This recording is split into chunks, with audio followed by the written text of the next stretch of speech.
And it's her daughter's boyfriend's husband. Yeah, Dad. Dad. Jeez, you're screwed up. Let me draw that arrow again. Her daughter's boyfriend's husband. That's complicated.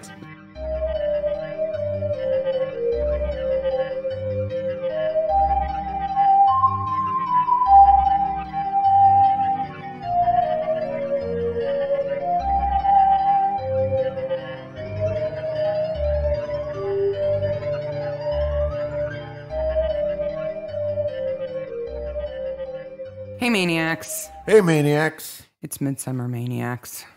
Really? Is it not young Sherlock Holmes? No, it's all Maniacs all the time. Okay, all Maniacs all the time. Midsomer Maniacs is a podcast dedicated to the ITV series Midsomer Murders. Each week we dig into an episode of the show, including the murders, the mayhem, the loonies, and everything else we love. And this episode has lots. Yep. And as usual, if your kids can watch the episodes, they can handle the podcast. So we're looking at The Fisher King, episode 7 of Season 7, episode 3, sorry. Filmed in September and October of 2003. The broadcast date was the 11th of January, 2004 to 10.17 million viewers. We have a couple of themes that we want to dig into here. So we're going to do this a little bit differently. Well, before we begin, Okay. Sarah, I have something I have to tell you. Okay. I know we've been married almost 15 years now, but Roger Hellman is my father. He's my father too. What? You're going to have to shoot a flaming arrow to fix this. How is Roger Hellman the father of everybody? And he doesn't appear in this story because I think the poor man died of exhaustion. You don't know this, guys, but Mark is sitting with a family tree in front of him that he created just to keep the relationship straight. I created a family tree. It's going to be useful. Yes. What we want to do is to dig into a few themes. And before we do that, we want to just give a brief overview of the episode in case you didn't just rewatch it recently, just to get it familiar in your head, to give ourselves some things to talk about. Where does this take place? So this takes place in Midsomer Priors. Mm-hmm. The pub that is mentioned just once is the Plough. Yeah. And it's really the story of young Sherlock Holmes, who is actually David Hartley Reid in the story. Yes. The actor played young Sherlock Holmes. Yes. Who he was also a lawyer in Seed of Chucky in 2004. Wow. Yeah. You know, the movies with the evil doll with the red hair. Didn't know that. Yeah. Here's a little bit part for you. And he wants to try to rekindle his relationship with his wife. And he's doing this by enacting a ritual on a barrow owned by his aunt. Mm-hmm. His wife, Miriam, is played by Rebecca Sayre, who is married to Roger Allam. Oh, Thursday. Okay. She's married to Thursday? Mm-hmm. Has been for a long time. That's pretty cool. Yeah. To do this, he must first, basically, the first murder is of his half-brother. Right. David Hartley Reid's dad excavated the mound in 1970 and supposedly found a chalice and an arrow. Then Roger died. Yes. In that barrow. It collapsed on him and he died, right? Yes. And the chalice and the arrow go missing. And David Hartley Reid has basically dedicated his life to recovering those things and to telling the story of the mound. And he's all into Celtic mythology now. Inadvertently married his sister and now thinks that on Midsomer, if he shoots a flaming arrow into the rising sun, it will rekindle their relationship. And as he does this, he is killed. Yes. So first we have the two couples, right? We have David and Miriam, and we have Vanessa and Gareth. They're not a couple, but they're a pair. Gareth really wants them to be. Yeah. They're all related. They don't know it initially, but they all are children of Roger. And there's actually a shot right at the very beginning where they're all talking, which we accidentally paused on the last time we watched this. At the book signing. At the book signing, and they're all there, and no one has any idea that they're related to each other. Yeah, they're four half-siblings standing there next to each other. So the first death is Gareth, who is by all Definition's an asshole. He's just tried to rape Vanessa. It is unsettling how the R word is not used here to me. No. And he's killed by having his femoral artery slashed by a spear that Harry... The spear that Harry was using just previously fishing, right? And I want to talk about that later on, too. Yeah, we'll get back to it. So Gareth dies. Then our next death... Yeah, our next death is David Hartley Reid. Right. Who's killed with an arrow. On top of the barrow. Through his back and out his front. It's such sorrow. Right.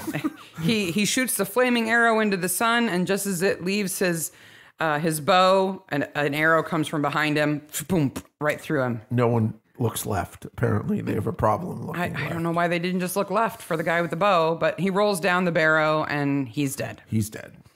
And then our third death is a guy named Lavery, who's from the Ashmolean Museum, who has sort of ripped off David's heritage by probably stealing the chalice that was in the barrow and claiming that it was found in a dig that he was running. Yes. And that is now, the chalice is now in the Ashmolean Museum, but the spear is missing, right? Yes. And he wants to get it, so of course that's how he's involved. And we find out that the killer is actually Per Hansen, who is actually Paul Hartley Reid. Paul Hartley Reid. David's dad. Right. Well, no, David's mom's husband. David's mom's husband. And also is actually Charlie Gilbert from Lovejoy. Lovejoy. Yeah. Well, he's played by Malcolm Tierney. Who is great. I love him in Lovejoy. I love him in this. He's fantastically skeezy. Yes. Always. He's from Manchester. And I always love the fact that people from Manchester are called Mancunians. Oh. It's not quite as good as being from Liverpool, because then you're a Liverpudlian. Yes, which Liverpudlian. is very fun. But he's a Mancunian. Yeah, he played Charlie Gimbert in Lovejoy from 86 to 93. Yeah. A long time. Yep. He was also in this great movie with Richard Burton in 78 called The Medusa Touch. I've seen that movie. Yeah, Richard Burton is a telekinetic novelist who accidentally causes disasters just by thinking about them. Yep, I've seen that movie. But he's also an Imperial officer in Star Wars 4, A New Hope. Oh, I knew that too. Yeah, he's uncredited, but he's in there. You can see him. So he's in a lot of stuff. So that's our third Star Wars. Because we had Aunt Rue, we had the UFO guy, and now Charlie. Yeah. So that's Malcolm Tierney. He's the killer, and Scott disarms him at the end before he kills Miriam and saves the day, and that's it. Yeah, that's a quick recap. So if you haven't seen it in a while, you probably remember now, because Per Hansen comes back to give the tour of the talk at the library that Joyce attends about. Yes, the white gloves. Arthurian legend, history, or myth. Yes. And fakes a Norwegian accent for a little while and then reveals that, yes, he's Paul. So we've got complicated family relationships here. Extremely complicated family relationships. David, Vanessa, Miriam, and Gareth are all children of Roger Heldman. Of different mothers. With different mothers, yes. So Anne Heldman is his wife, and they have Gareth. Right. Jane Willows worked for him and was in love with... She's in love with Nathan. But she's raped by Roger. She's raped by Roger. When she's 16. And her child is Vanessa Stone. Yes. Who runs the bakery. Right. Paul is in love with Harry, who is Nathan's son. David's mom, who's never named, who is Anne's sister. Yes. Anne's sister... has David's an affair with Roger, with her sister's husband, her brother-in-law, and that's Paul's dad. And then Miriam's mom. No, you just said that's Paul's dad. Nobody's Paul's dad. No, sorry, you're right. Roger is Paul's dad. Okay, no, Roger Paul is David's dad. It's a bit confusing. The key is to know that these four people are half siblings. Yes. Okay. But Vanessa is in love with Harry, who is not her half sibling. No. Okay. And in fact, everybody's really okay with that relationship because they're related. They're not related. And they're like 15 years apart. So, hey, She could be his mom if she started early, but Harry kind of acts a little immature, but not. He's very handy. He does a lot of stuff. he does do a lot of He stuff. fixes a dock. He hunts pike with a spear, and he gets the mill going. Yeah. And wears the same shirt the whole same show. shirt. When he's got a shirt on. So you mentioned Vanessa and her mom, Jane Willows. Jane Willows is played by Linda Bellingham. Okay. Who's done tons of things. Yes. In the UK, she is most famous for being the OXO mom. Yes. She was in OXO commercials for years. If you're from the US and you don't know what OXO is, they are bouillon cubes used for flavoring in dishes. Yep. They're in Canada too, Yeah. OXO cubes. And I watched just one commercial that was a then and now kind of, it was the last one she did in 2016. Perhaps and it made me cry. the saddest thing ever. Especially since the reason why it's so sad, and we'll link to it, but the reason why it's so sad is that the family is moving out of the family home because the kids are all grown. And we're just about to send our kids off to college, so we're going to have an empty nest too. But we're not moving. It kind of hit. Yeah. Hit close to home there. She also made a couple of seasons of a show called My Tasty Travels with Linda Bellingham. Oh. In which she went around Britain in a caravan that she called Battenberg. Okay. She had lots of fun doing it. I guess It so. seemed like she had a lot of fun. So, okay. You want to talk about doors? Okay. Before I want to talk about... I almost slapped you while we were watching this. If you mentioned doors one more time. I love you so much. We've been married how long? We've only ever gotten in one argument. I'm not kidding. One time we've raised our voices to each other, and I almost did it the other day if you didn't shut up about the doors. Though you have a point. Yes, I want to talk about doors. You've got a lot to say about them, so go ahead. In fact, I want to talk about one door in particular. Actually, it's a set of doors, isn't it? It's the front and back door at Glebe House. Which is David Hartley Reid's house. They can't keep them closed. They're it seems to be a thing in Midsomer. 5 times and except the one time that it takes the key. Well, and Per Hansen comes over and sneaks in the house and goes, "Oh, the door was open. I couldn't resist." The door's always open. Except in the very end when he reveals that he's the bad guy and he's got a key. And then they like 5 or 6 times they walk through the door and they never shut it. No, they just leave it standing open behind them. And then, like in the shot in the background, it's open. And 2 other characters reference the door being open all the time. Somebody is playing with us with these doors. Well, and it's a really beautiful house. Just because I have a diagram with a bunch of lines on it, does not mean I'm a conspiracy theorist about the doors. It's clearly something going on about the doors.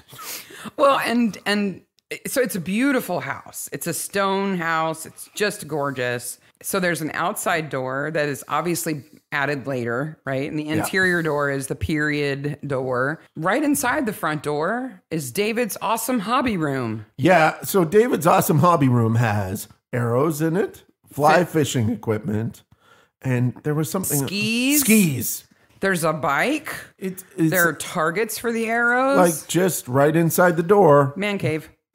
Stuff that I would think you would keep in the garage or an outbuilding or something. Would David's man cave not be the barrow? Oh, hardy har har. You're so funny. I thought that was funny. Yeah. You got that out of your system? Okay. I won't talk about doors anymore, I promise. The other set that I thought was interesting is the library. So Jane Willows works at the library where Cully volunteered driving the library mobile. Yeah, so this is Costin Library. There's a bunch of signs outside of it. And she's like an event director. She's the one who organizes the talk that Joyce goes to. Well, I'll tell you exactly what she is because they prominently place her sign. So first of all, Tom comes in on the street to the Costin Library, and I tried to find that street. I looked really hard. There's a Barnados, which is like a charity shop. Okay. But it's not there anymore. It's not where they've moved in the 15 years since the episode. Yeah.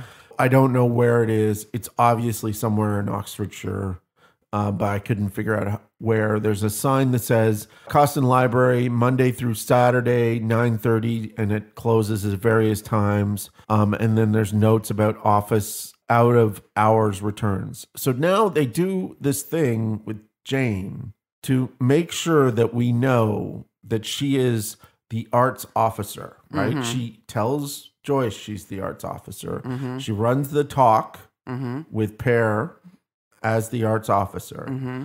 But there is no fewer than 5 art exhibition signs that are custom made for this episode. Well, and her name and arts officer is on a nameplate on her end tray on her desk. Yes. So we just in case we don't know. We have the following art exhibit signs that are all made just for this episode. They're all very large signs. Somebody enjoyed making these. Like posters. Yeah. So we have the new artist exhibition, the Costin Library Flowers in Bloom art exhibition, the Costin Library Contemporary Landscapes exhibition, the Costin Library Modern Art 1920 to 1962 exhibition. All of those have gallery hours of 12 to 6, Tuesday to Friday on the bottom of them. And I went back and looked at the hour sign on the front of the building, and those are wrong hours.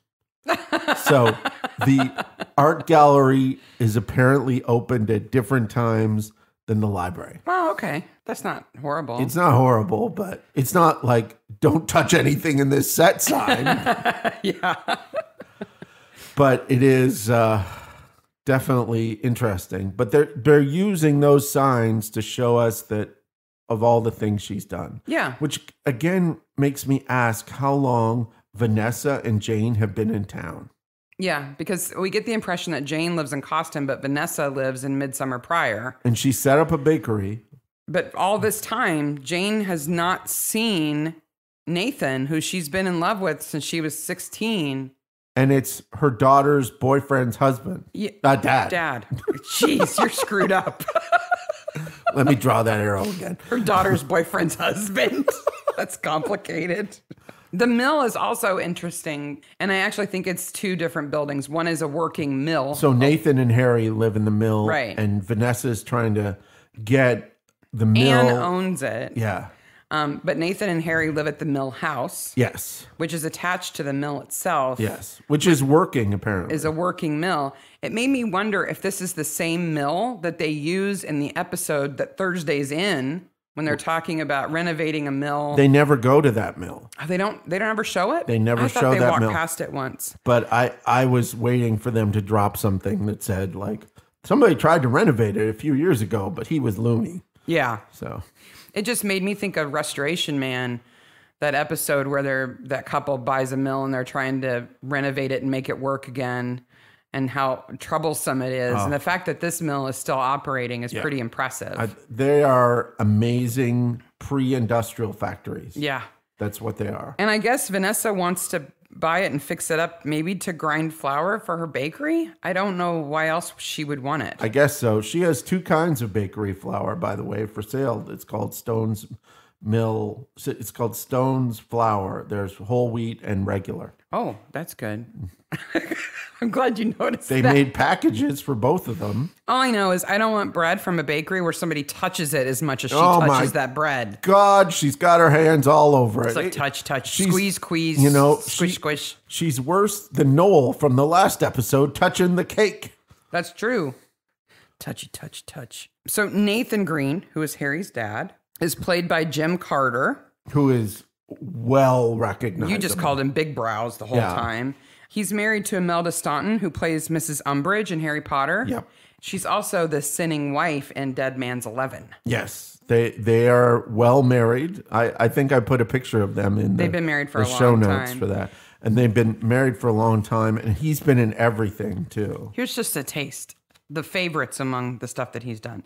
Downton Abbey. Yes. Of course. He's super popular and known for Downton Abbey. Yeah. He's in The Golden Compass in 2007. He plays this big, like, burly, braided-haired guy. He's huge. He's in Haunted Honeymoon with Gilda Radner and Gene Wilder. As everybody should. Yeah.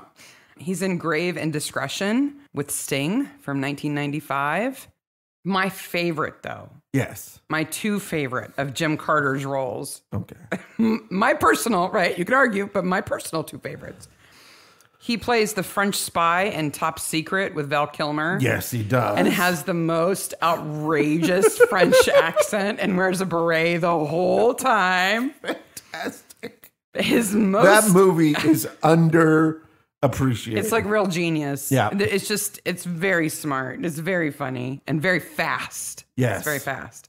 It's like Airplane does spy movies. Yes. But he also plays Jennifer the Viking in Eric the Viking. Yeah, so you brought this up to me, and I remembered that he was in it. I didn't remember that he played a woman Viking. Yes, we need to watch that movie again because everybody is in it. If I remember right, he's got a blonde wig on that has 2 big braids on either side and like really outrageous lipstick. It's him and Jim Broadbent together. They're just so I'll funny. find a picture of him and Jim Broadbent in Eric the Viking and list to it, because if you haven't seen Eric the Viking, it's also an amazing movie. There are like a dozen actors in Eric the Viking who have also been in Midsomer. Oh, absolutely. There's so many. Yes. So many people. All right. I'm checking off my list here. Okay. Because I'm building up here. Doors. Because you know I got something good. I've been promised something good. I sent him an IM when I was doing my research and said, oh boy, I got something good. It's a conspiracy for this episode. It's crazy. You don't know. You don't know how crazy what I've got is. No idea. I can't wait to hear. All right. Let's talk about Barrows. Okay. So describe the Barrow in this episode. The Barrow in this episode is meant to appear to be, let's say 20 feet high. Yeah, I'd say. It's covered clearly with grass that was just recently put on it. AstroTurf. It's a set. Yes. It has some very non-convincing fake rocks around it. Mm-hmm. And it has an interior that can be used to lit, and they take shots on the interior. And it looks sort of like an altar. Yeah. Right? We've got 2 standing stones with a stone across it, and that's where the chalice and the arrow were found. Yes, I consider it the coffee table where the magic chalice, the spear, and the magic helmet. No, there's no magic helmet. No magic helmet there. But it's sturdy enough that David runs up it and can stand on top of it. Yeah. I remember even the first time I saw this episode thinking, Barrows don't look like that. Yeah, my very first note on this episode is, this is no time team. Because most barrows are very worn down, right? No matter how pronounced they might have been when they were built. They're like mounds. They're very smoothed out over time. The ground rises to meet them, and they've probably been plowed. The stones have probably been robbed from them to use in other places. And like on Time Team, if you haven't watched Time Team, go watch them all. They're fantastic. But the early Time Teams, before they put the CGI graphics in there, they would like look at a field and there would be like ripples in there, like 6 mounds and yeah. And I'm like the dirt rises up 18 inches. How can you tell? I'm like, those are furrows from a tractor. A tractor. Nope, it's a mound. Nope, it's a mound. So we think of these mounds as being places, they're burial places in the majority of cases. And even when it was for like a leader of a clan, like the equivalent of a king in the Iron Age, they would have cleared a circle of turf.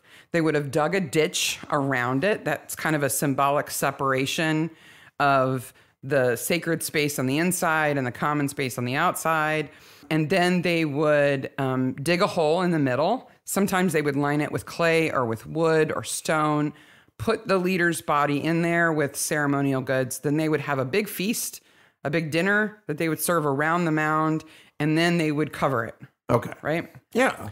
And it's so, a Celtic ritual. Right. And then later and by on... the way, hi, Druid. Nocturnal Druid. You sent us some awesome stuff this week. Wink, wink. Keep it up. I'm sure you know way more about this than I do. Yes. But we think of mounds as being places where people are buried. And even in a ceremonial mound like that for a leader, warriors at later dates would be honored to be buried at the foot of that mound, right? So when you're watching like a Time Team or something like that and they're excavating it, they start at the top, they do their layers, and they find levels of burial goods going down the mound, right? Because sometimes they would bury somebody else on top of it and build it up again. If you watch One Time Team, you got to find the one where they take vets from the Afghan war and dig one of these mounds. Yeah. It is emotional. It's like treatment. And it makes you PTSD feel and stuff so like that. good. Yeah. And they find really cool stuff. And they find really cool stuff. It's a super great episode. So all that being said, I say all that, I preface it with all that because in my head, the mound in this episode isn't what a mound looks like. That's what I was thinking. Yes. I was wrong. Oh. Oh, do tell. I was so wrong. You were so wrong. There are many mounds that look almost identical to this except for the AstroTurf. Okay. Now they are more gradual. They're smoother. Yes. They ease into the landscape. This is kind of pyramid-like at some point. Yeah, they're a bit more gradual. And I'm gonna butcher this. Okay. But there's one in Anglesey in Wales called Bryn Chelidw. Okay. We'll link to it. That looks almost exactly like this mound. Oh, really? With the door and everything. Wow. Even closer, though, in Oxfordshire, is Wayland's Smithy, which anybody who's ever been curious even remotely about Iron Age Britain has seen a picture of Wayland's Smithy. It's more than a mound, it's passages.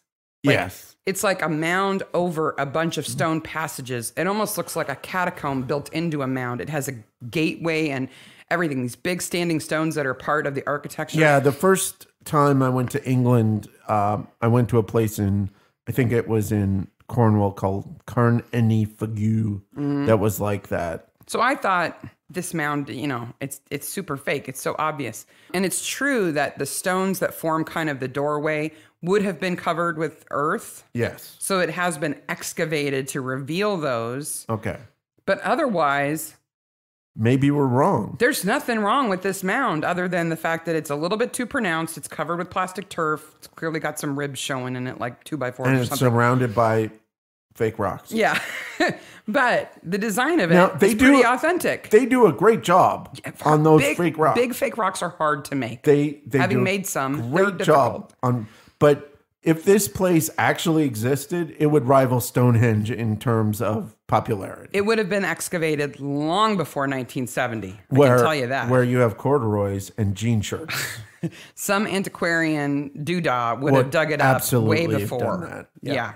Okay. Are you ready for my big reveal? Hit me. The spear exists. The spear exists? I'm about to show you a picture. Okay. For those of you listening at home, Sarah is about to hand me a picture. No. Okay. Here's the best picture of the spear I could find from the episode. Okay. Okay. So this is the spear from the episode. It's about a foot long. It kind of has a curved head at the bottom with some gold. It's leaf shaped and it has some circular scroll work added onto it. Yes. Now, unfold the page. Sweet Jesus. That spear is in the British Museum. This is the spear. Wait a minute. This is the spear on the cover of the book. The top spear is the real one. It's the spear on the cover of the book. I know. Wow. Yeah. So they copied it and made it into this spear. Yeah. But they left the picture of it on the book. Yeah. Oh. And you can buy a replica of it for 450 pounds. Well, geez, why don't we have one? The only difference, and we'll post these pictures, but the only difference between the real one and the one that they use in the episode is the real one is worn away on one side. Yeah. Right? Because it's had some damage. The picture on the front of the book, it's worn away on one side. And the sketch in Paul Hartley Reed's diary shows it worn away. So they clearly knew what was going on. Absolutely. Yeah. But why is the spear that Harry has complete? I don't know. When it's so clearly worn away, even in the sketches. Well, maybe that explains why David... Okay, so David... Why David doesn't recognize the spear he's been looking for his whole life? Okay, so this is what happens. And this is my biggest problem with this episode. I came to this episode, again, going, oh, this is the one with the stupid spear thing. David has spent his entire life looking for the spear and chalice. Vindicating his father. He has to his prove that the spear and the chalice were in the mound. He opens the diaries to the picture of the spear instantly, right? He knows this absolutely. He goes out fishing and Harry has the spear on a stick. In the water. It's right in front of him. It's well lit. It's a sunny day. Dappled sunlight reflecting off the spear. Directly at it and goes, "Oh, what are you doing? What are you doing? Why are you hunting it? Why are you trying to fish with a spear?" Like, he makes reference to the spear. I know. The spear that's on the cover of his own book. So then Pear sneaks into his house, leaving the door open, and puts the spear on the table, and David instantly recognizes it there as the spearhead. Yes, but not when it's on a stick. It's just too different when it's on a stick. It's on a stick. I can't really recognize it. I don't know what it is. It's on the cover of his book. Take it off the stick and I'll recognize it. Oh. This is not the big bombshell I have for you. Oh my gosh. The fact that the spear is real is not the big bombshell. Wow. Are you ready for the big bombshell? Okay. Okay. I looked into this spear because the British Museum is lovely. They have all their collections online. Yes. And when you find something in their collection, it has all kinds of information about when it was given to the museum, its measurements, what it's made of. Oh, super. Good stuff. Where it was found. Yeah. All that good stuff. So I'm like, who donated this spear to the museum? Okay. And did I fall down a rabbit hole of awesome? Okay. Okay. And this is absolutely relevant. Yes. All right. Okay. So this spearhead was donated. Wait a minute. Did Roger Heldeman have sex with some woman and they produced the spear? No. It's not that relevant. Okay. Okay. So this spearhead was donated to it was actually donated to the Museum of Ireland originally, and then it was given to the British Museum. Because they both look Irish. Celtic. We're going to skip over the mixing up of Arthurian and Celtic in here. No. There's a difference, and we're going to talk about that. Well, no, but... Okay, but... But Britain and Celtic... Anglo-Saxon, that gets mixed up. Yeah. Okay. Unless you're somebody who knows a lot about history and how all those tribes mixed together and then went apart. Yeah. And became different tribes after the Romans and all that stuff. There's whole books about that, right? Yes. Okay. So this spear was donated to the Museum of Ireland in 1931. Okay. By Captain John Ball. Okay. He claimed he found it in the Thames. Okay. Okay. Okay. In London. Okay. Mm-hmm. But he couldn't remember where. Along the beach. No, in the water. Okay. He donated a ton of things at the same time. He let the museum borrow it in 1931. In 1938, when he died, it was all donated. Okay. So I'm like, who is this Captain John Ball? Yes. Who randomly finds spears in the Thames that are like 5,000 years old. Yeah, and beautiful. Yeah. Right? Oh boy. I wound up reading an entire issue of the Journal of the Royal Society of Antiquaries of Ireland from 2005. I read a 113-page article called The Strange Case of the Stringford Lough Hoard. Okay. Which is a hoard that the same Captain Ball donated to the Irish Museum. Okay. That was proven to be a complete forgery within months of him donating it. Okay. So total fake.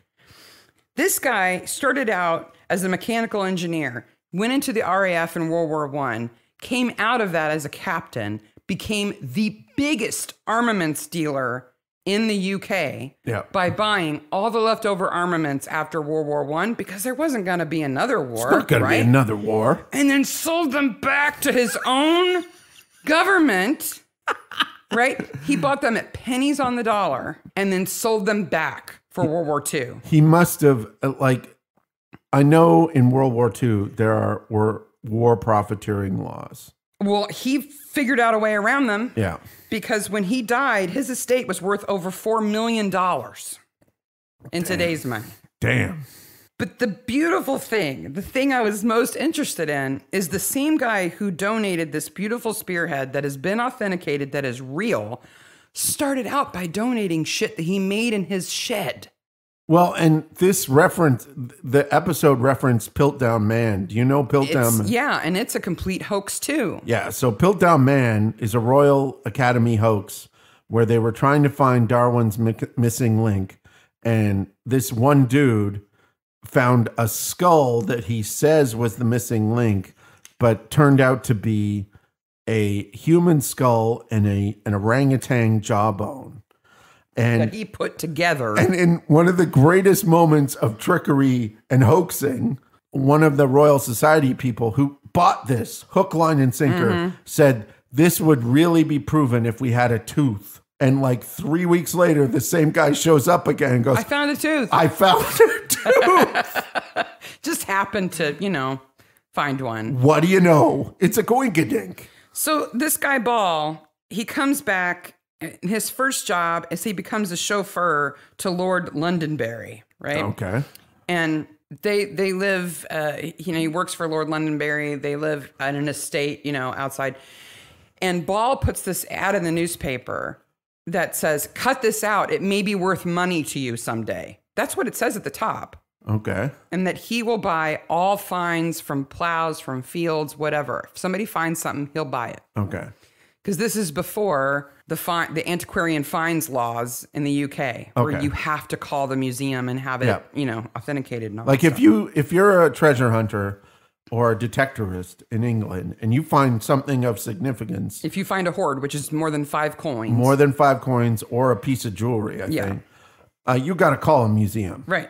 This guy was so audacious that he boasted of how, quote, amusingly he has taken in the stupid authorities of Dublin Museum. Nice. He sold them this hoard that he claimed he found for £200, which is about $3,800 in today's money. And immediately these guys are writing letters. The museum officials are writing letters to Lord Londonderry saying, I know he's your friend, but this thing is clearly not real. Yeah. We're going to melt it down. We think it's worth about £20. Okay. This is the same guy who then donates thousands of things to the museum, including this spear. Yes. All right. It's just his story is incredible. Well, we'll link to a couple of things that we can make reference to, like his Wikipedia page. He sold armaments to China, though he didn't like them because they didn't pay on time. He sold them to Japan, who he liked because they paid promptly. The world's biggest independent arms seller. Wow. But when he died, his obituary listed him as a mechanical engineer. That's what he wanted it to say. He wouldn't fly unless he could fly his own plane. Mm-hmm. He wouldn't travel. Just insane. He died at 55. But man, we'll link to the article because Captain John Bell is fascinating. Bell or Ball? Ball, sorry. So, Captain John Ball is fascinating. And this spear would not exist in this episode if not for him and all of his armaments, stealing, antiquarian looting. Clearly related. They're forgery. Clearly making reference to it. Yep. That's fantastic. It's awesome. So let's talk about Midsomer. Okay. Do you mean Midsummer or Midsummer? Okay, so the flyer that David Hartley Reid prints up, doesn't it spell Midsummer the same way twice? Yes, it does. And that's wrong. That's wrong. Yeah. So Midsomer, yes, Summer. I'm only going to talk about the UK version of the Midsummer festivals. Scandinavia and European countries have completely, historical Midsummer celebrations. By the way, if you're going to do Midsomer Murders research in the future, be aware that you will look at Midsomer, the movie. Samar, which is the Scandinavian spelling. Midsummer Festivals, Summer, and then Midsummer, the television show. Mm-hmm. Like, it's all over the place, and the subtitles are all correct. Yes. Google finally has learned that when I type in S-O-M-E-R, I mean S-O-M-E-R, and not, did you mean S-U-M-M-E-R? No, I didn't freaking mean S-U-M-M. Well, except this time. God forbid, there's an actual murderer in the UK who starts killing people on Midsummer. We're doomed. Yeah, we're going to get a lot of fake headlines then. The Midsummer Festival in the UK is usually celebrated on June 24th. Yeah. Now, you looked up when the sun goes down and comes up on that day. Yeah, June 21st. I looked up the sun comes up and goes down because that festival, it's like 7 hours long. Joyce and Tom are hanging out in the dark. The sun goes down 9:28 on that day, and the sun rises because they're there to the morning at 4:46. That's a long night. There are no chairs. The Barnabys have been out all night, and all they've had to eat is a hot dog. Yeah. And then Joyce goes home, and he's got to investigate another murder. Yeah. In the UK, Midsummer Day is traditionally what they call a quarter day. And as you would expect, there are 4 quarter days in the year. Yes. It's once every quarter, right? Yeah. So on March 25th, which is the first one, that's Lady Day. Okay. June 24th is Midsummer Day. Yep. September 29th is Michaelmas. And then December 25th is Christmas. Okay. Right? So that's how the quarters are divided. By the way, we're recording on Pancake Day, so enjoy your pancake races. Num, num, num. So originally, once the UK became Christian, Midsummer Day turned into a celebration of St. John the Baptist. Yes, the way it is in the Roman Catholic Church. So St. John the Baptiste Day in Canada, in Quebec, is celebrated the 24th. Mm-hmm. Which is when it is in the UK, too. And I know this because it's the day before my birthday. Yep. So traditionally, they would make 3 kinds of fires to celebrate Midsummer. One of clean bones and no wood, which would be called the bonfire. Bonfire. Mm-hmm. That makes sense. Another of clean wood and no bones, and that's called the wake fire. Okay. Because it would they would keep it lit all night, and they would stay awake by it all night. And the third is made with both bones and wood, and it's called St. John's fire. St. John's. So what about St. Elmo's fire? No. So the bonfire, the I'm fire, a man in motion. The fire that they have in the episode is actually a wake fire. Yes. Technically. Not a bonfire. Yeah. I've never been to a bonfire. Unless you've been to a cremation. Yeah. I don't think you've been to a bonfire. How do you start the bones on fire? A lot of gas? I don't know. Lighter fluid? Whatever that stuff that David's putting on the arrows. Yeah. Turpentine? Something. I don't know. Something flammable. I'm not sure what they mean by clean bones. I guess that means that there's no meat on them? I guess. Wouldn't smell very good, I don't want to cook bones. No. And a mix of them, I don't think that would be even any better. No. So yeah, so it's a wake fire that they've built, and it keeps them awake all night. Okay. I guess, yeah. Cool. The other interesting reference in this episode, which is the title of the episode, is the Fisher King. Yes. And knowing what I know now about the Fisher King, I have some bad news for Gareth. Uh-oh. What's up with Gareth? Because if he had actually had the injury that the Fisher King had, it would not be his femoral artery that was cut. It would be his penis that was cut off. I was thinking that probably it's penis, not femoral artery. Yeah. I mean, it's your femoral artery that bleeds out if somebody, just lops off your junk. Okay. But the scene of Pear with the spear stabbing him over and over again is completely different if you think he's cutting off his junk with that spear. Yep. You got your legs crossed yet? Though, based on his previous actions, that would make almost more sense. Yeah. Because the idea is that the legend of the Fisher King, it all implies that he's not able to father the next generation. Yeah. So he's infertile now. Okay. Right? Because his junk has been cut off. Maybe somebody should have cut Roger's junk off. Yeah, really. It's a genital wound. And there's lots of different versions of that story, but basically... But Pear calls it a different kind of wound. He calls it the dolorous wound. Yes. Right? Which is doleful, sad. Yes, sad. It's the ending wound. I would be very sad. Well, a dolorous wound is a fatal wound. Yeah. Basically. So there's lots of dolorous kinds of wounds, but this is a genital wound. It would make me very sad. But the idea is that then he's impotent, right? He's a king who can't have a child. He's a king who can't give fertility to his lands. And so the ceremony is to bring it back. Which is more David.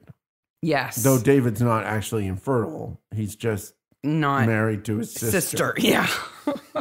he's practicing some prudence so there. if you don't remember, David goes to the USA to do postgraduate work. Because that's where an archaeologist from the UK goes. Yeah. To the US where nothing is old. No, nothing is old here. And then he meets Miriam there. They fall instantly in love. They get married. And then they tell their parents by postcard. Apparently, they didn't have telephones at this point in time either. It's more romantic to send a postcard. And then they find out that they're brothers and sisters. And instead of immediately getting divorced, they decide they're going to live together as brother and sister. Any judge, if you went to any judge, he would be like, done. Yeah, I'm sorry. No problem. That's horrible. We'll annul your marriage right now. Yeah. I can only imagine what the people at home were thinking when they got the postcard. You did what? Excuse me? Yeah. Who? No, come home right now. I hate to break it to you. Yeah. But you might know her. And their mothers must have been dead by the time they got home. Otherwise, they would have put a stop to that whole living together thing, I would think. David's mom and Miriam's mom get barely a passing, like they really get short-shifted in this episode. But that whole deal. So the idea that the Fisher King would be involved in some kind of ceremony that would restore that, it fits. So the title here, it works. Yeah. Unfortunately, the way it actually happens in the myth, to restore and heal the wound of the Fisher King, you have to pour the blood from the spear on the wound. Oh, on the junk. You got to pour the blood on the junk, and that heals it. And where's the blood come from? That I wasn't real clear about. Okay. But he's called the Fisher King because he can't hunt anymore.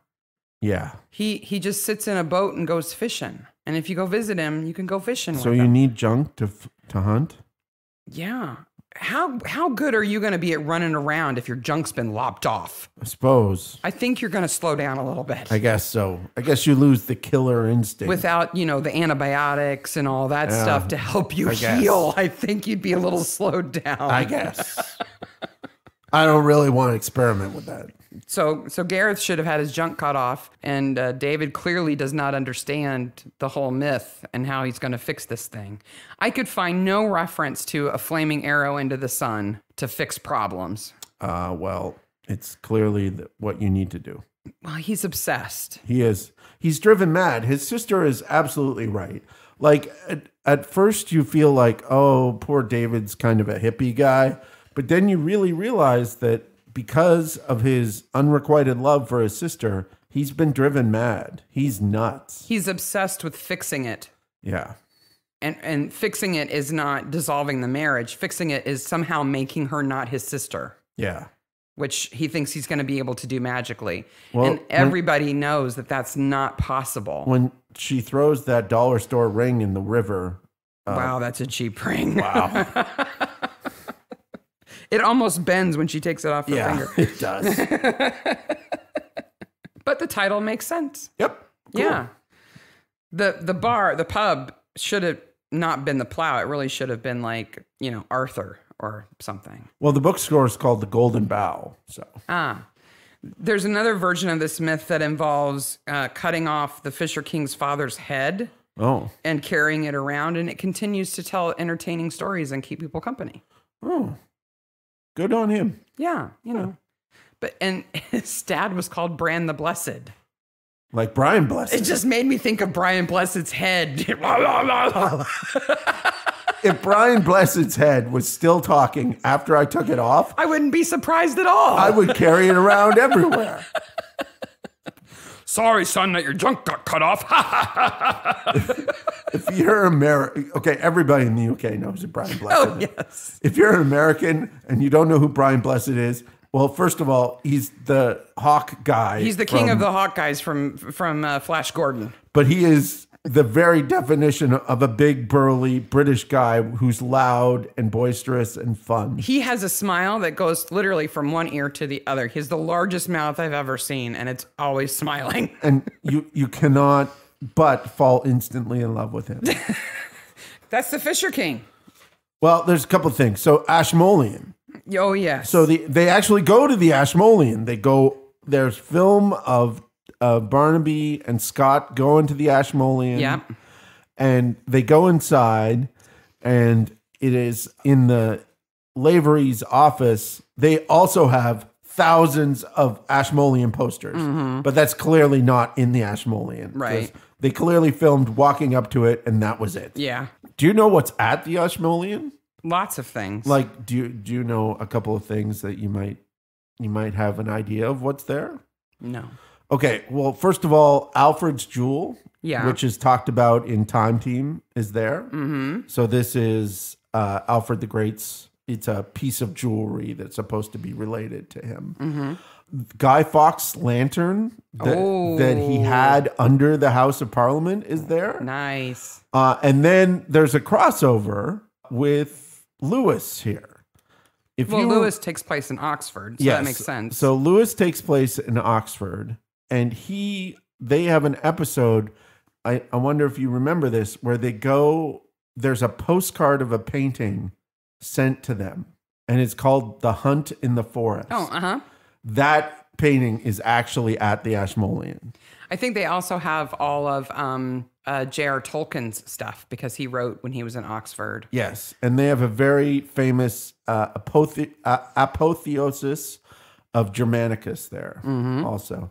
There's some really cool stuff. I didn't go to the Ashmolean ever. I've never been to Oxford, but if we get back to the UK, I would like to go to the Ashmolean. So we got 3 corpses. Yes. Gareth, David, and Lavery. Yeah. Gareth is stabbed. David is shot with an arrow. Lavery is drowned in the mill. Yeah. Who's the best? It is by far Lavery. Yeah, I agree. Like, he is discolored, non-moving. And face down in water. Face down in water. They flip him over. It's not a dummy. It's him. Yeah, they flip him over. He's not gasping. No. And granted, he may have only been face down for 2 seconds, but he's wearing a full suit, bow tie, shoes, everything. Yeah. Face down in the water, even for a few seconds. So Lavery wins best corpse of the week. Now, it's not Lavery who gets knocked into the chute and goes out into the river. No. That is some bulky, big old stuntman. Yes. Barely fitting into the suit. There must be work for slight stuntmen. Yeah, I'm sure. Because there's body doubles. You would think that most people. stuntmen are big burly guys, and not all actors are certainly like that. Right. So they need, but this is the kind of guy who might be, driving a vehicle dressed as a woman in Midsomer. Yes. For example. After the credits, the girls win. The girls clean up. Okay. Pear's in jail. Gareth is dead. David is dead. Okay. So Vanessa Stone and Miriam are the only real half heirs of the estate, the Heldman estate. Right. Which has the barrow outside the window. Yes. So Anne might be sad. Yeah. Anne's going to be sad. She loses her son. She was sad already. Yeah. She said she felt guilty but she for now not putting a stop to her husband's fornication. Yes. And she now knows who killed her husband. Yes. And it's not Nathan like she thought it was. But Miriam and Vanessa stand to inherit. Miriam's got that beautiful house. Yep. And I think Nathan and Jane are going to get back together again. I absolutely think that they're going to be fine together. And Vanessa and Harry will be fine. Well, and Vanessa and Miriam find out they're sisters and they're best friends, so that works. That works out.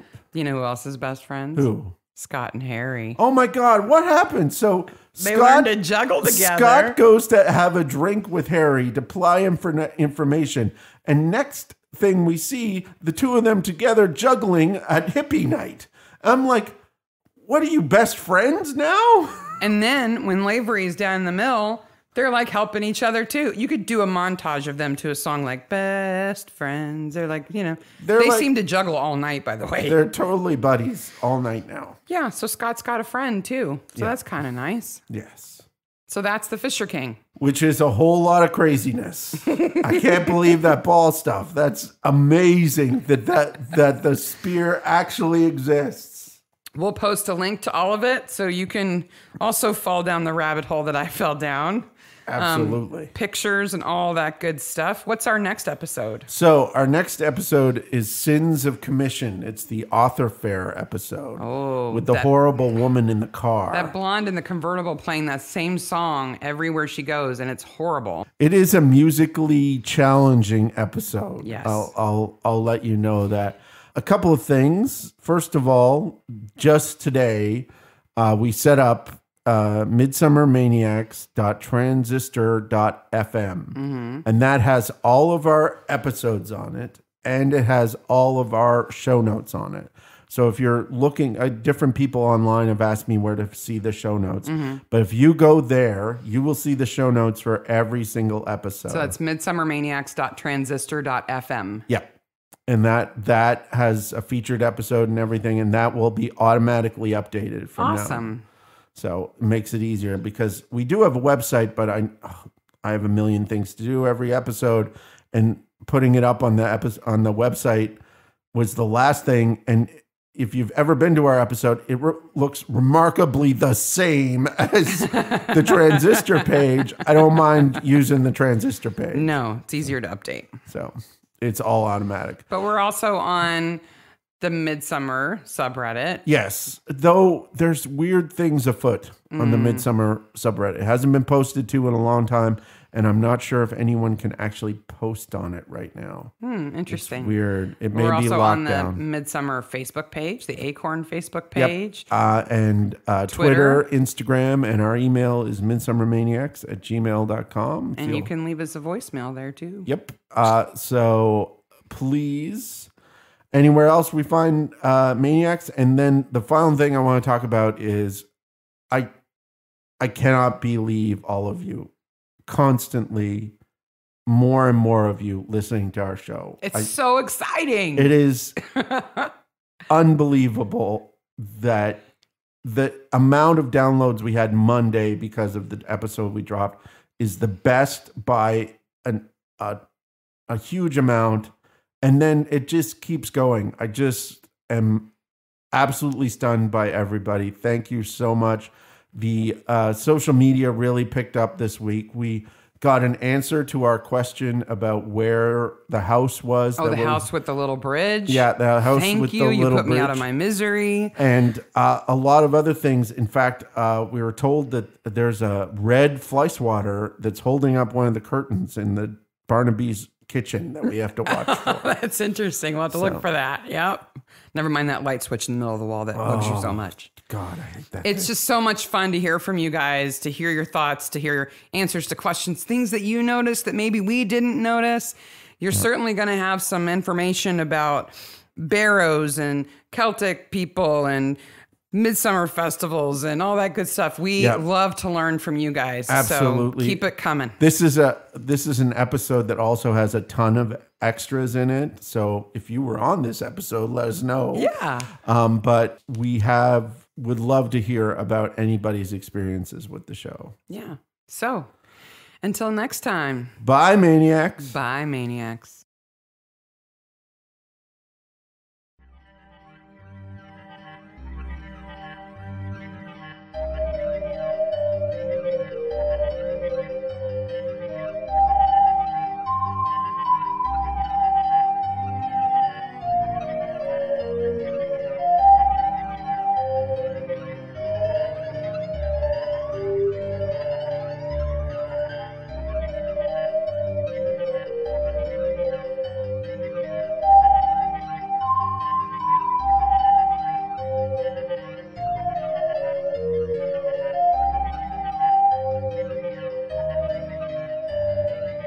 Every time they mentioned it in the credits, they used the